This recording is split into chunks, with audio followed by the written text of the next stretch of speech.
Hey there, welcome back to my kitchen. I think it's about time we make some more casseroles. It's been a little while since we did a casserole video, so today we are making 4 really delicious casseroles that are all very easy and not super expensive. So let's go ahead and get started and I will show you how to make them.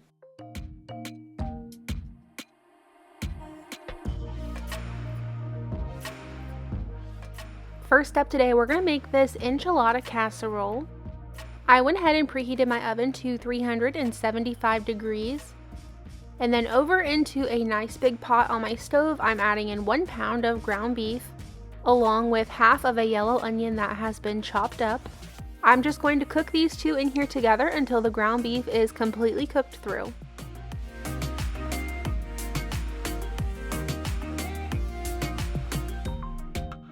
Once it's cooked, if you need to remove any extra grease, then go ahead and do that. Mine was a pretty lean ground beef, so it wasn't necessary for me.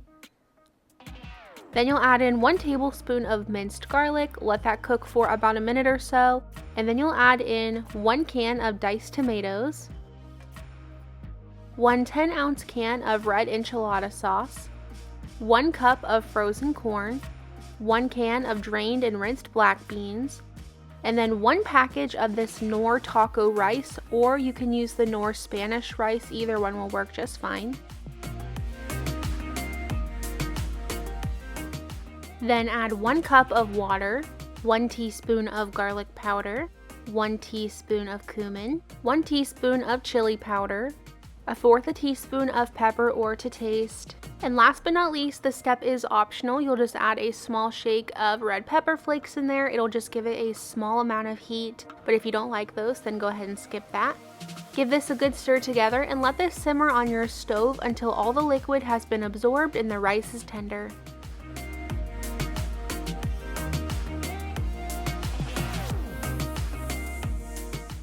Then you'll just transfer all of that into a casserole dish, like a 9x13 or something similar like the one that I am using here.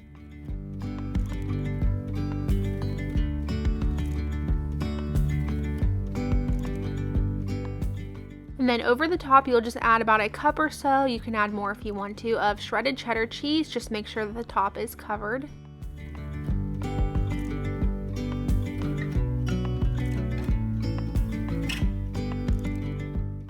Then this is going into the oven to bake for right around 15 minutes. Once the cheese is all melted like this over the top, you can take it out of the oven and go ahead and have dinner. So of course I added some parsley on there just to add some pretty color to it, but we like to add sour cream over the top and hot sauce. This dinner feels pretty heavy, so I think it could stretch pretty far, but overall this is a really good meal, very, very tasty.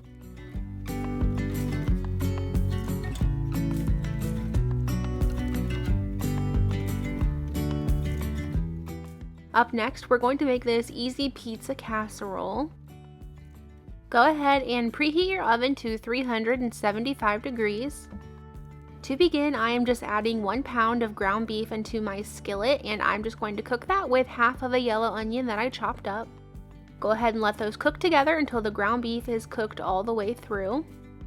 Alternatively, you could use a pound of ground sausage as well. After the ground beef is fully cooked, go ahead and add in 1 tablespoon of minced garlic and let that garlic cook for right around a minute. Now I'm just going to add in half a cup of beef broth along with 1 jar of marinara sauce. I did add a little bit of water in there and gave it a good shake to get all of the sauce out. And 1 tablespoon of Worcestershire sauce. Once you have all that in there, just go ahead and give this a good mix to combine. Now for the seasonings, I am just going to add a little bit of red pepper flakes in here, about 1/4 teaspoon, but you can skip that one if you'd like. Then I'm adding in 1 teaspoon of oregano, 1 teaspoon of basil, half a teaspoon of garlic powder, and just a little bit of salt. Make sure to taste the sauce and adjust the seasonings from there.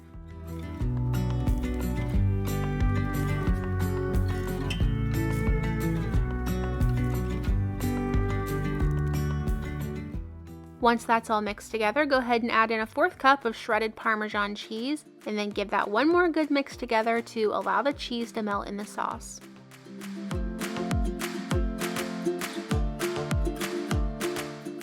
As you can see, I cooked up about 10 ounces of pasta. Any type of pasta will work. Add your sauce in there and give this a good mix together.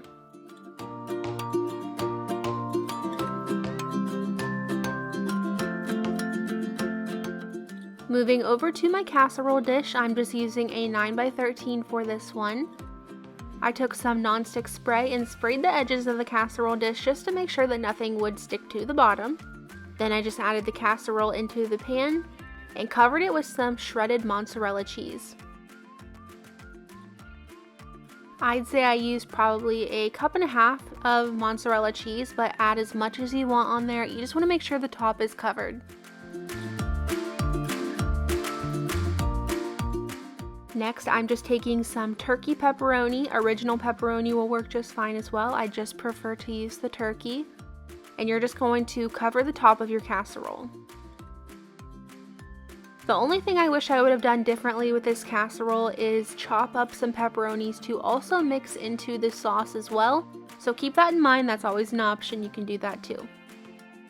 Then to finish it off, I just sprinkled the top with some parsley, that way it could kind of melt down into the cheese.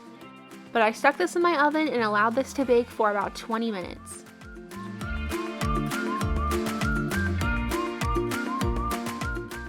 Here's what it looked like coming out of the oven. If you want to, you can turn the broil setting on for 2 to 3 minutes. That'll help to really crisp up those pepperonis and brown up the cheese. On this night, I did not do that. I just went ahead and baked it, and then this is what it looked like when it was all done.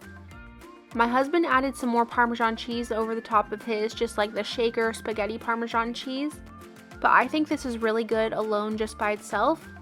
Normally, I would not add Worcestershire sauce into my pizza casserole, but I decided to try it this time, and I honestly think it was a game changer. Next up, we're going to make this chicken and potato casserole. First thing I did was just go ahead and preheat my oven to 400 degrees. And then moving over to my cutting board, I have about 6 russet potatoes here. I'm going to peel them and make sure they're washed really well. However, if you want to leave the skin on, you can do that too. After removing the skin, then I went ahead and cut these into bite-sized pieces.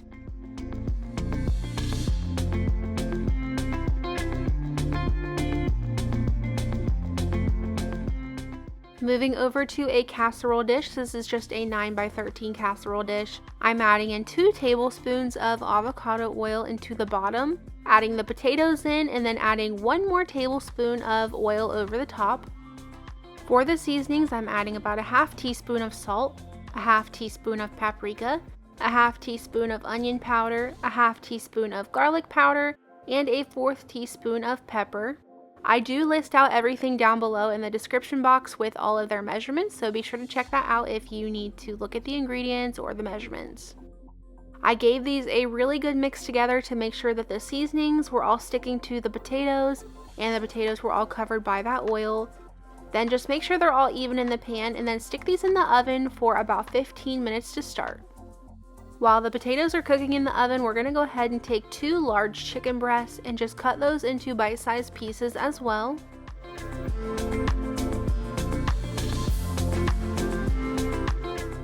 I added all that chicken over into a bowl, and now we're going to season up the chicken. I added about a 1/2 teaspoon of paprika, a 1/4 teaspoon of pepper, 1/2 teaspoon of onion powder, 1 teaspoon of garlic powder, 1/2 teaspoon of salt, and then gave this a good mix together.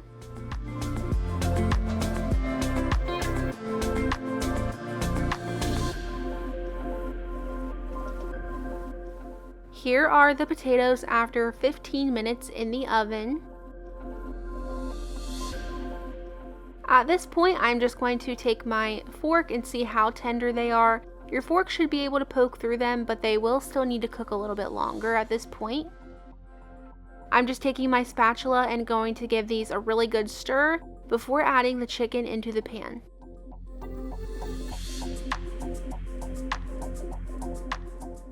Stir the chicken into the potatoes. Try not to mash the potatoes too much, just try to fold everything around. And once they're mixed together, you will stick this back in the oven for an additional 15 to 20 minutes until the chicken has cooked all the way through and the potatoes are 100% tender.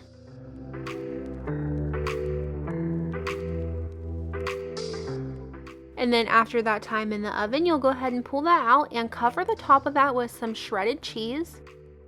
Today I'm using some mild cheddar on here, but I've also done Colby Jack before, and I've done mozzarella once as well.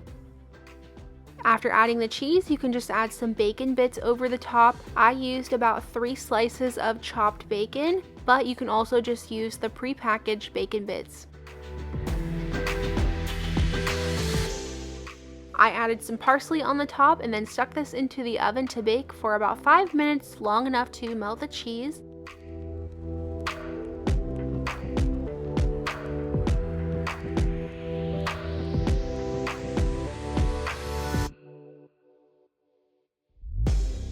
On this night, I was in the mood for some peas, so I made some peas to go alongside of this.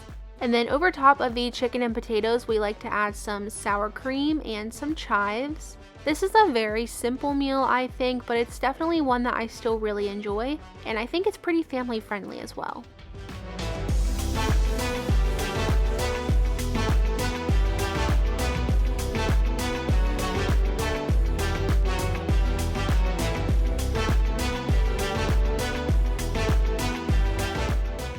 And finally, last but not least, we're going to make this yummy Doritos casserole.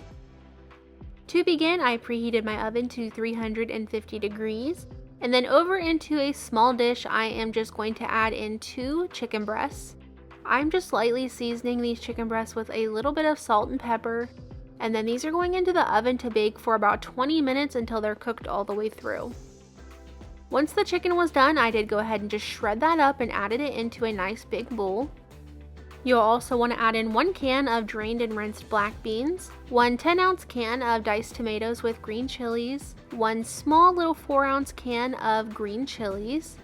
I cut down on the corn and only did about a half cup of corn, 1 cup of shredded Colby Jack cheese, 1 can of cream of chicken soup, 1 cup of sour cream, 1 package of taco seasoning, and then once everything is all in your bowl, go ahead and give this a really good mix and get everything combined.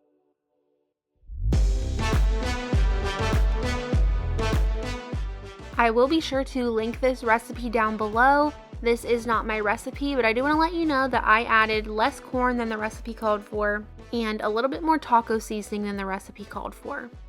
Now moving over to a 9x13 casserole dish or similar like this one here, you'll go ahead and add half a bag of crushed Doritos into the bottom of the pan. Over top of the Doritos, you'll add in that chicken mixture and spread that around over top of the Doritos.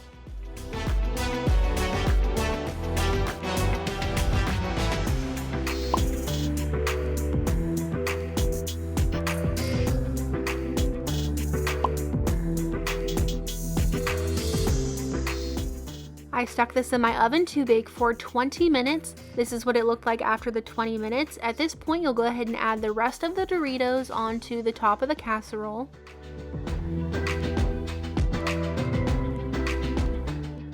And then on top of the Doritos, you'll add the rest of your Colby Jack cheese. This was probably a cup, maybe a little bit more than a cup. Just make sure to cover the top of your casserole with the cheese.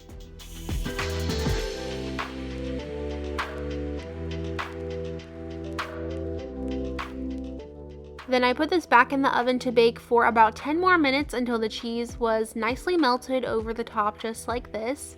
Of course, I finished it off with some parsley, but you don't have to do that if you don't want to.